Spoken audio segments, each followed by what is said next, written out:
Hello everybody and welcome to this tutorial. Today I will start a chapter on footprinting. So I have explained what the act of footprinting is before, but now we will actually go ahead and conduct a few scans to see how it all works and introduce you to the tools that we will be using. So first off, we need to find ourselves a target to scan. Of course, I could just scan myself or something of a kind, but that would not be a realistic thing really, because I already know what the results are going to be, and plus on top of that, I'm not scanning long range over the internet or something of a kind. I would be scanning within my own local network, so the speeds of the scan would not be realistic, as it would be a lot faster than say when you conduct a scan over the net, some distant and remote server. So what I did was I went online, and you can do the same, and I found on the official Nmap website, they have a section devoted to actually allowing people to scan them to test their tool out. Now I'm selecting the permission. There is a written permission here that you can actually scan this website, and they basically say, you can scan it to test it out. A few scans a day here is fine, but do not scan 100 times a day or use this to test your SSH brute force password cracking tools, etc. So that's definitely something you don't want to do, but you can run a few scans on this site per day, and according to them, that's perfectly fine. You're not breaking any laws or anything of a kind. I'm just emphasizing one more time that you do have a written permission right here on the site, which is fantastic because it gives us an opportunity to actually simulate real-time circumstances and see how Nmap behaves. Now, Nmap is an unescapable tool of pretty much any pen tester out there.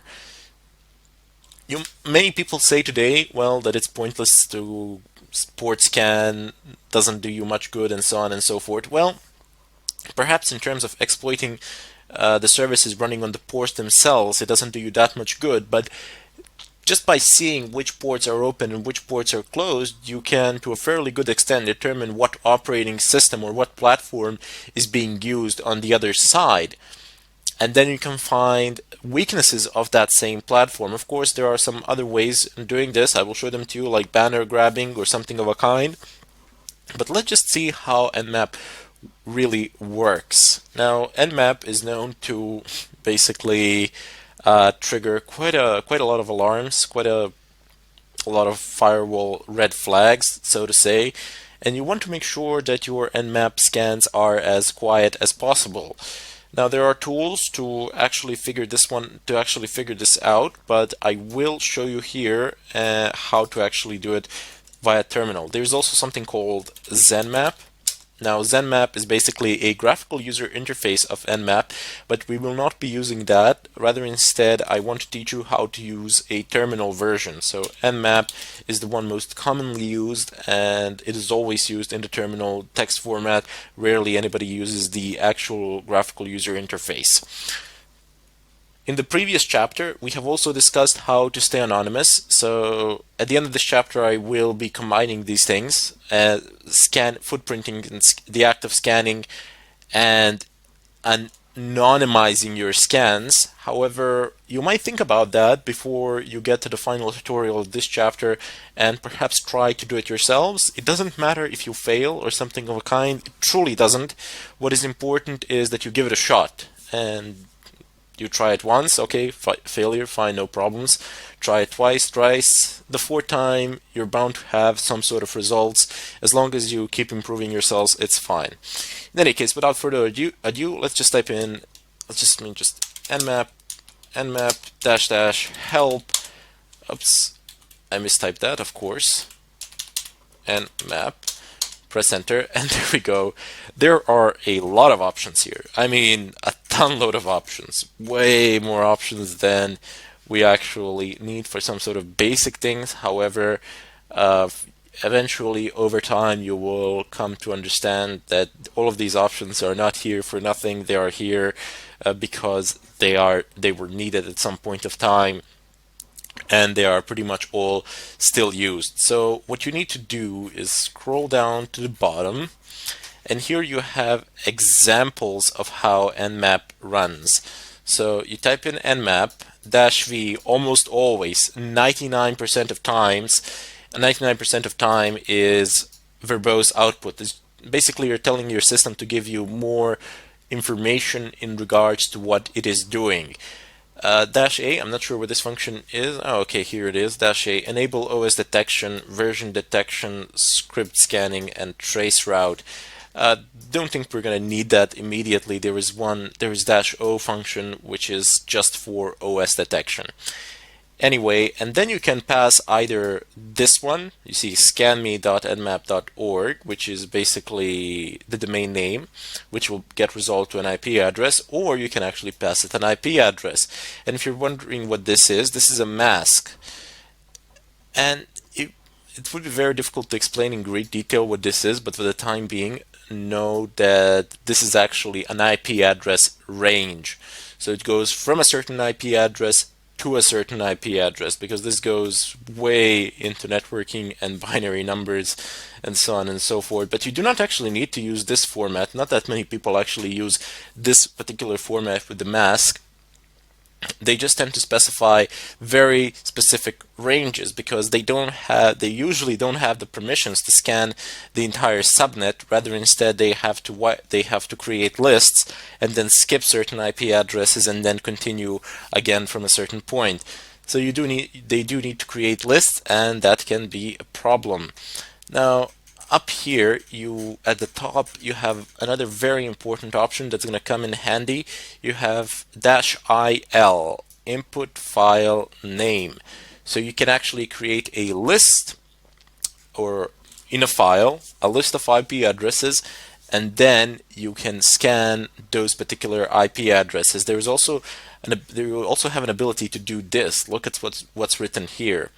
So just take a look at this segment, and it's 10, 0, and then this segment here, this octet here, it's 0 to 255, and then the last octet is 1 to 255. If you're wondering why I'm calling these things octets, it's because they have 8 bits. Each one of these has 8 bits, and it is represented in a binary form, so it can have 8 zeros, or I don't know, 8 ones, or a combination of ones and zeros, but it has 8 bits, so 8 positions. That's why they're called octets. This is a very common form that people tend to use, and this is what you will find your cells using. Either this will be a method in which you will specify the IP addresses, or you will be passing files. So these files, usually people, well, they either make them themselves, or they can find these IP addresses on the internet. So in addition to this site, nmap.org, you also have this one here, major IP blocks. Let me just see if I've typed in that correctly. And this is yep, there it is. Okay, so this is a fantastic website. The entire range of pretty much all the IP addresses are listed here, and it also says who owns what. It doesn't say for every one of them who owns which one, but for example, you can search and find, and it's going to give you the appropriate IP addresses for that particular country, and it's going to give you the owner of those IP addresses. Usually it's just telecoms, but you also have other people who own them as well. So let's just give it a shot. Search, I don't know, let's just type in Germany, or I don't know, France, whatever. Okay, this is not the proper search, but no, that's not a problem. Actually, you can find it down here, and I'm not going to type it in here, or I could. Control F, France, there we go, down here, just saving myself a bit of time there, and there we go. So you have a range. This is a given range here. It's from 2000 to 215, 255, 255. This is a massive range. This is a humongous range. Look at how many This is how many IP addresses you can have in total, how many of them you can generate within this range. So it's quite a lot. It's French Telecom. I don't know, for some reason they need it, so you can sort them out by the owner. And you can see that a lot of them are actually not listed here. Wow, France has like a lot of IP addresses assigned to it. They're not free, they cost money. Let's just go ahead and see down below. Where is it? Where is it?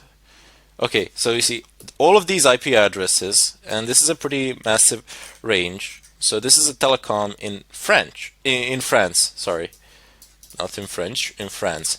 Look at how many IP addresses ranges they have. So that's quite a lot.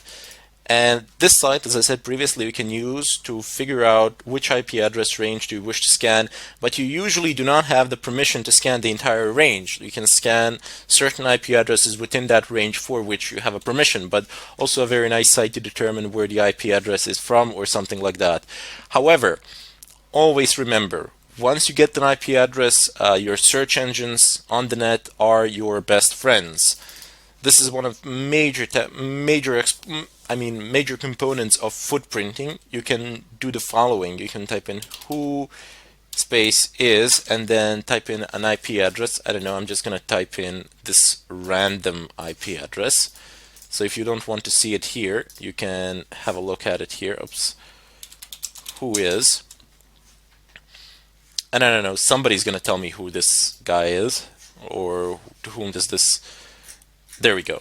So I've typed in who is, and I've picked the first website out that I could find, and here I have all the information in regards to that particular IP address.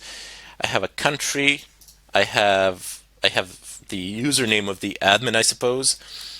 I have its status, remarks, source. I even have yep, there we go. There's actually an address, a physical address of the IP address, which is ridiculous.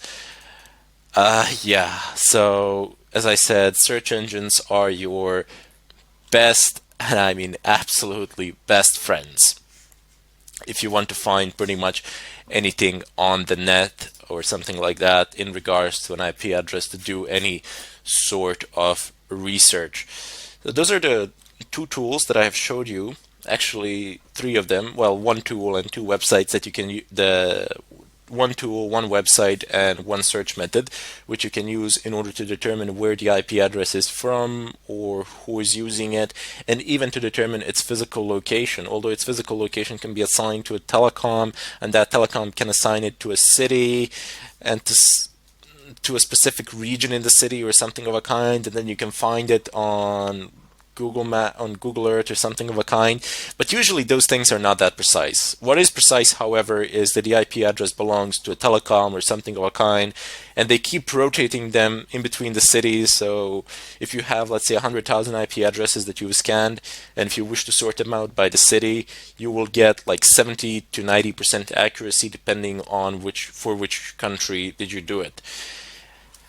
Can be problematic because you're going to miss out on some things, but if you don't need 100% accuracy, you can get your sorting done pretty well. There are databases which you can update. I will show you these things. They're called GeoIP lookups. But before we do that, you also have something called NS lookup, and I'm just going to use this generic name here, scanme.nmap.org. Let's paste it. And there we go. I have basically said I want to look up files on scanme.nmap.org. And okay, this is my DNS server, which is basically my router. You see it says port 53. You know immediately that it's DNS because all DNS traffic runs on port 53. And then we have the results. So this is the domain name, and you get the IP address down below. So this is also one of the ways in which you can get the IP address of a site with a domain, because once you know the domain, you don't actually know the IP address until you look it up or something like that. But there's a far simpler method. You don't need to use NSLookup. Oh, by the way, NSLookup also works in reverse. So just type in NSLookup, and you can type in the IP address. So just go ahead and press enter. Okay, so this has run through a process of some sort down below. These are authoritative answers from the, it says name servers. Basically, what that means, they are DNS servers, and they're giving you responses and telling you to whom the domain belongs to, and so on and so forth. But look, ignore this part, and for the time being, we can also ignore this part until we get into DNS, into spoofing the DNS and changing it and so on and so forth. What I want to show you here is that you can actually get a domain name by typing in ns lookup and then the IP address, and here where it says non-authoritative answer, you get the IP address and then you get the name, which is the domain name. However, you might notice that there is a problem here, that this IP address does not match this one.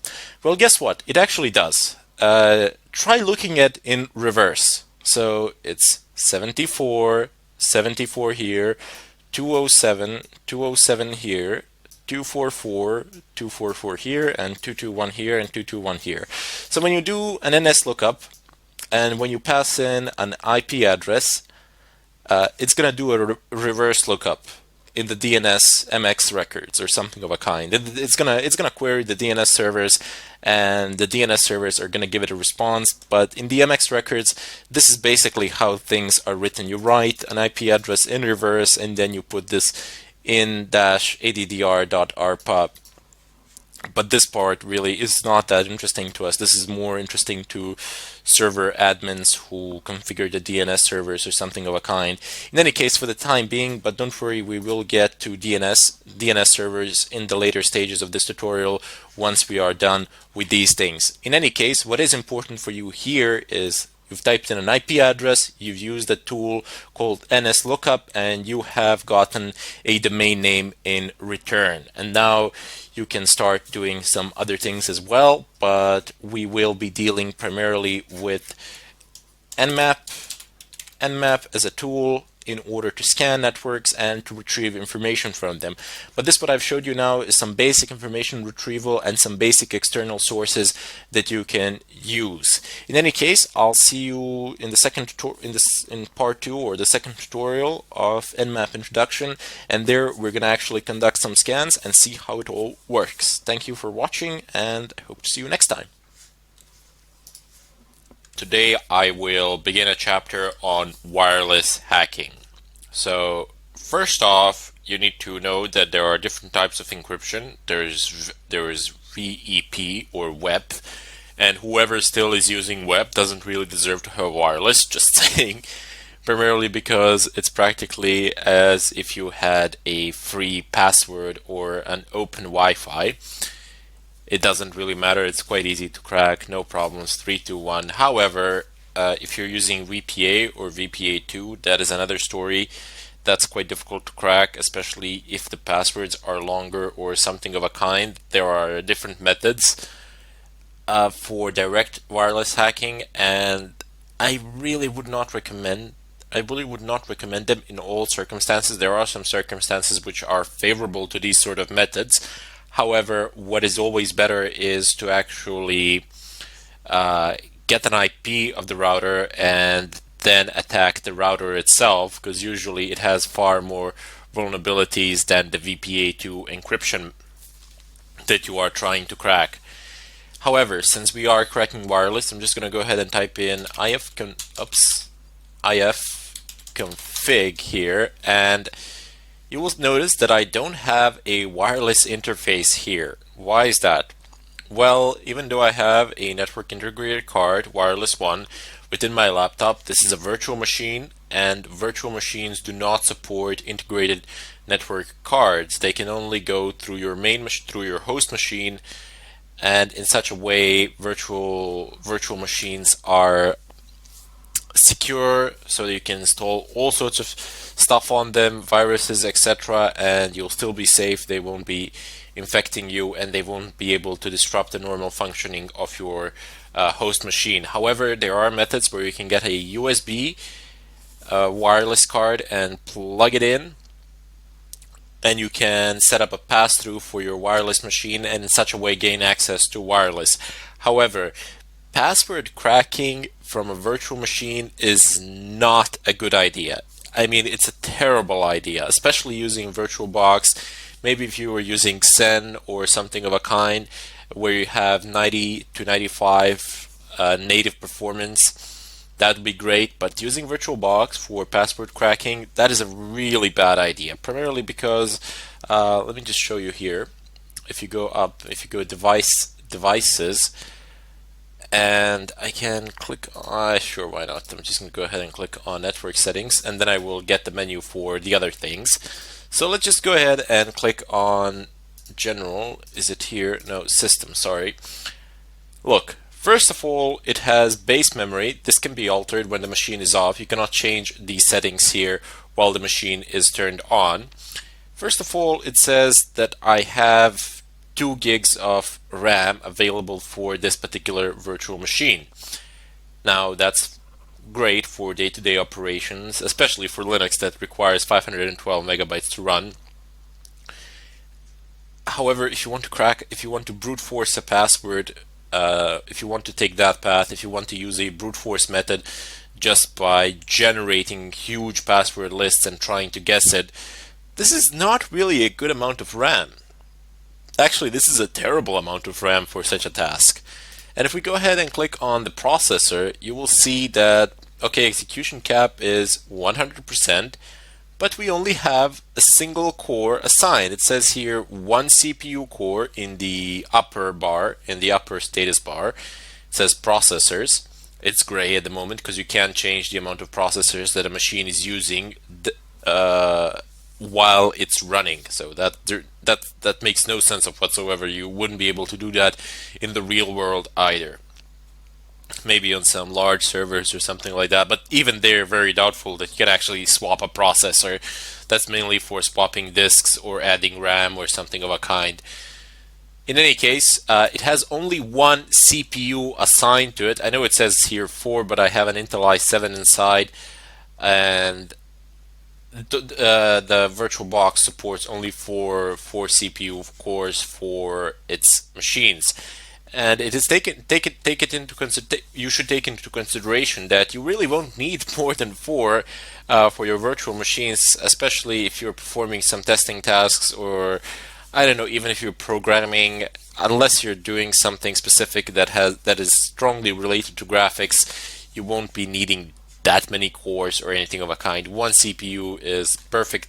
That's fine. You won't need any more. So anyway, I'm just going to go ahead and click, oh wait, acceleration, yep, never mind.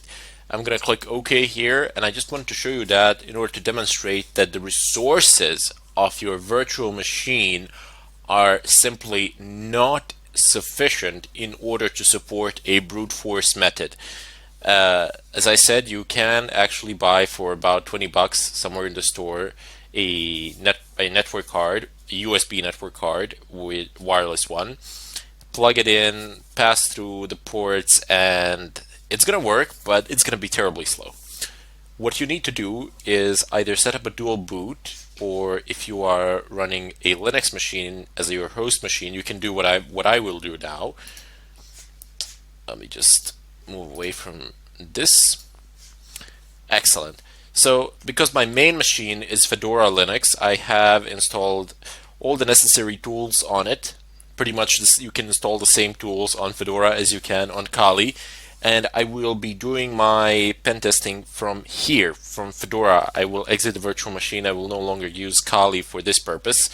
However, if you are a Windows user, if you don't have a native Linux system as your host machine, you will also be able to do this in Windows. I will show you the installation process alone. I will not show the actual method, but principles are the same. Primarily because when you do it in Windows, you have to use the GUI mode, and quite frankly, for these sort of things, I personally do not like to do them via GUI. It's far more effective to do them from the terminal. So some of the tools that we will need, I will just mention them here, and feel free to read up on them a little bit in the net. as you progress through the course, and then go through the videos as well. So there's a lot of extra information out there on the net, especially if you're facing some sort of bugs or something of a kind. Also feel free to post it in the question section if something is not working. I will be more than happy to try to fix it for you. So just type in yum search. Oops, sorry, yum search. This is one of the tools that we will need. Air crack -ng. Press enter and it should find it shortly. There we go. AirCrack is in the default repositories of Fedora, and you will be able to find it there without any sort of problem. So it says AirCrack-ng x86-64. This is a standard for wireless, and it says sniffer, VEP, and WPA PSK key cracker. We're interested in this part, key cracker. Basically, you can install it anywhere. We can even install it on the virtual machine, capture the file on the host machine, transfer the file there, but there really is no point to do that. Now we will install it, and I will teach you how to use it. There are lots more things related to AirCrack, but there is one more tool that we will use that employs a completely different method, uses a completely different way of cracking wireless passwords. And we'll mainly be talking about WPA and WPA2 passwords, encryption methods. I will do a brief demonstration of how to crack WEP, but I mean, chances of you encountering WEP in today's world are practically non-existent. I mean, if just you open up your cell phone, I don't know if you're using Android or Apple's phones or whatever, or Windows phones and whatever else is out there. Just take a look at the wireless networks around you and take a look at the encryption methods, because they will be shown to you. You will almost never see WEP. If you ever do see it, it's practically open Wi-Fi, because WEP has been cracked. It takes a very short amount of time to break it without any sort of problems. You don't need to use any sophisticated methods of any kind or sort. A child could crack it without any problems. Basically just follow through the procedure and that's it. Now, as I was saying, there is another method of doing this for WPA, and the tool name is Reaver. Now, Reaver is not in Fedora's default repository, so we will need to go through the installation process and find it on the net. But basically what Reaver does is guesses the pins on your router. So most routers these days have pin authentication, whereby you press a button and everybody around you can connect to that router, basically. These things have been invented primarily for Windows users. Rarely, very rarely, will you find a Linux with support for pins, primarily because the method is highly insecure. I mean, that is really one of the downsides of wireless. If you're using pin authentication, you should definitely disable it on your home routers, as it enables malicious attackers to basically take your Wi-Fi, get your IP address, and from there move on to more serious things. I will show you how to disable these things as well on one of my routers that I have here. I think I have a TP-Link or something like that. I will plug it in later on and show to you what it does. But in any case, as a part of the AirCrack package, you will get a few other programs which we will use, and later on there is one program in AirCrack package that enables you to perform a DOS attack on wireless networks around you. So you will be able to pretty much de-authenticate whoever you want, whenever you want, as long as two conditions are met. The first condition is proximity, that you are close enough to the network, and the second condition is that you actually have to scan in monitor mode with your network card and figure out what is going on around you, what is the MAC address of that access point, and what is the MAC address of the person you want to jam. This is not that difficult to do. This is easy. Both MAC addresses are public information. Pretty much all you need to do is listen for them, and that is what monitor mode is. Basically, network cards have a lot of modes that they can operate in, and well, maybe not a lot. Maybe not a lot. I think it was 6 or something like that.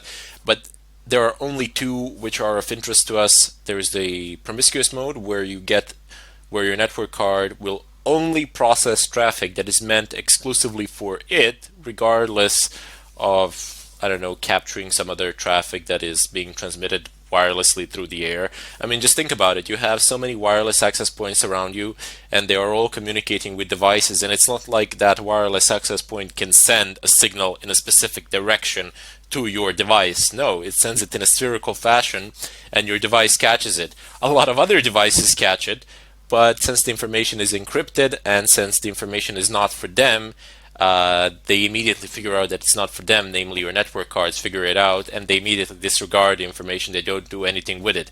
However, if you put your network cards into monitor mode, they will actually take all of this traffic, process it, and see what they can get from it. Some of it is encrypted, most of it is encrypted, but some of it isn't, like the MAC addresses, which can't be encrypted, and that's the bright side of it all. You can take it and you can jam whoever you want.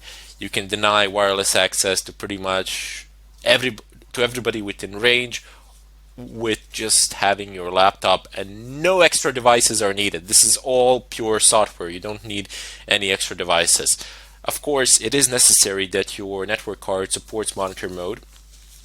There is a compatibility list on the net. I will show it to you in the follow-up tutorial, but for the time being, I just wanted to introduce you to the chapter and to see what we shall be doing.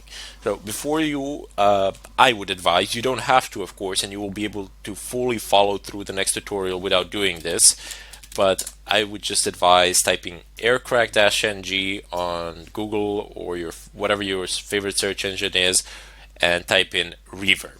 Just read the first post, read the first couple of sentences of the first post that comes by, and see if you can collect some information there. Then you can continue on watching the next video, where I will show you how to install these things. I will show you how to install aircrack-ng on Windows, and I will attempt a rever as well, but sometimes rever tends to break on Windows and that can be problematic. But primarily I will show you how to install aircrack-ng. I'll show you how to use it there a bit. It's not that hard. There's a graphical interface practically. You can just click through it, no problems. However, I restate once again that you should have a Linux host machine which you can use, to which you have access, primarily because a lot of these tools are a lot faster on Linux machines. They work much better, they're faster, and quite frankly, they are easier to install. Plus, you get a higher degree of anonymity. Anyway, I bid you all farewell, and I'll see you in the follow-up tutorial.